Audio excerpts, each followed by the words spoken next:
High, আজকে একটা নতুন ভিডিও নিয়ে চলে এসেছি। আশা করি ভিডিওটা তোমাদের ভালো লাগবে।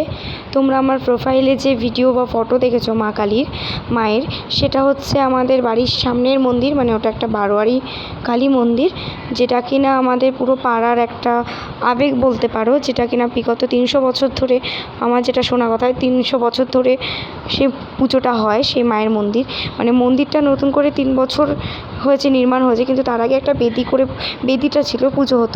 দেখো আমি ঠাকুরের পুজোর দিন কুলো সাজাচ্ছি। এই পুজোটা হয় চৈত্র মাসের 3য় মঙ্গলবার। প্রথম মঙ্গলবার এই যে সামনেটুকু যেখানে দেখছো, প্রথম মঙ্গলবার হয় কাঠামো পুজো, দ্বিতীয় মঙ্গলবার এই সামনেটুকু ওখানে পাড়া সকলে উনুন করে রান্নাবান্না করা হয়, সেটাকে পালনি বলা হয়, আমরা পালনি বলে থাকি। আর তারপরের মঙ্গলবার হয় পুজো, মানে পুজোর 15 দিন আগে ঠাকুর বিসর্জন হয়ে যায়, তার 15 দিন পর নতুন ঠাকুর আসে। আর এক একজনের মানসিক থাকে, তারা যার যেরকম মানসিক থাকে সেরকম প্রত্যেক বছর ঠাকুর দেয়, আর যার যেরকম অন্য কিছু মানসিক থাকে সেগুলো দেয়। দেখো এটা একটা রিচুয়াল। এটা হচ্ছে ঠাকুর মন্দিরে আসার পরে কুলো নিয়ে ঠাকুরের চারপাশে ঘুরতে হয়, মানে ঠাকুরকে বেঁধে দেয়। আর যে 15 দিন ঠাকুর মন্দিরে থাকে না বিসর্জনের পর, যখন যেদিনকে কাঠামো পুজো হয়, যেদিন মায়ের বিসর্জন হয় তারপরের দিনই মন্দিরে কাঠামো পুজো হয়।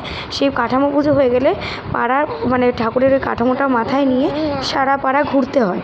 সারা পাড়া ঘোরা মানে হচ্ছে ওটা আমাদের পাড়াটা একটা বেঁধে দিল, যতদিন না পুজো হচ্ছে ততদিন পাড়া থেকে কেউ বাইরে গিয়ে রাত কাটাতে পারবে না, ততদিন ওই মাকে পাড়া সবাইকে রক্ষা করার দায়িত্ব। এবার এই 300 বছর ধরে এই পুজোটা হয়ে আসছে। আমরা সবাই মিলে, মানে এটা এখন প্রত্যেক দিনই পুজো হয়, নিত্য পুজো হয়। আর এমনি শনি মঙ্গলবার পুজো হয়, আর হচ্ছে অমাবস্যার দিনকে সবাই উপোস করে পুজো দেয়। এমনি তাছাড়া প্রতিদিনই পুজো হয়। আর হচ্ছে মানে সবাই মিলে খুব ভালোবেসে এই যে ভোগ রান্না করা হচ্ছে এই পুজোতে, মানে 3টে জায়গায় পুজো হওয়ার পরে তারপরে মায়ের মন্দিরে পুজো হয়। পুজোতে বসতে বসতে 9টা সাড়ে 9টা বেজে যায়। এখন দেখো পুজোতে বসে গেছে সব, মোটামুটি মানে বসেছে আর কি, পুজোটা শুরু হচ্ছে। তখন প্রায় রাত, দেখতে পাচ্ছ এখন অনেক রাত হয়েছে, প্রচুর মানুষ। মানে তোমাদের ঘড়িতেও আমি টাইম দেখাচ্ছি, ঘড়িতেও টাইম দেখিয়ে দিচ্ছি, মানে তখন প্রায় 1:45 সামথিং বাজবে এরকম কিছু একটা। মানে সবাই এখানে পুজোর প্রসাদ দিয়ে যায়, এরকম করে পুজো হয়। এই যে ঠিক বলেছি আমি তোমাদের বললাম 1:45 মতন বাজবে। দেখো আর সবাই মিলে প্রচুর লোক, মানে পুজোর দিন তো প্রচুর লোক থাকে, তারপরে এমনি দিনও মানে পুজো হয়, সবাই আসে। আর এই পুজোটা 300 বছর আগে শুনেছিলাম মানে কিছু একটা পাড়াতে সমস্যা হয়েছিল, তখন থেকে শুরু হয়েছিল। তো এই মা খুব জাগ্রত।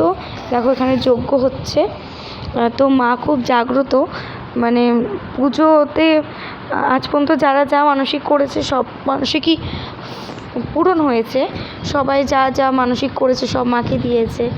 তো এখন দেখো 3:30 বেজে গেছে প্রায়, এখন হচ্ছে যজ্ঞ।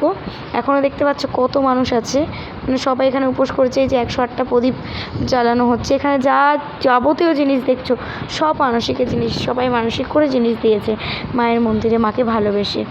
তো এই দেখো 4:45 বাজে এখন, পুজো কমপ্লিট হয়ে গেছে। দেখো এটা হচ্ছে 2025-এর নতুন মা, আমাদের মানে নতুন মায়ের রূপ এটা। তো আশা করি আজকের ভিডিওটা তোমাদের ভালো লাগলো।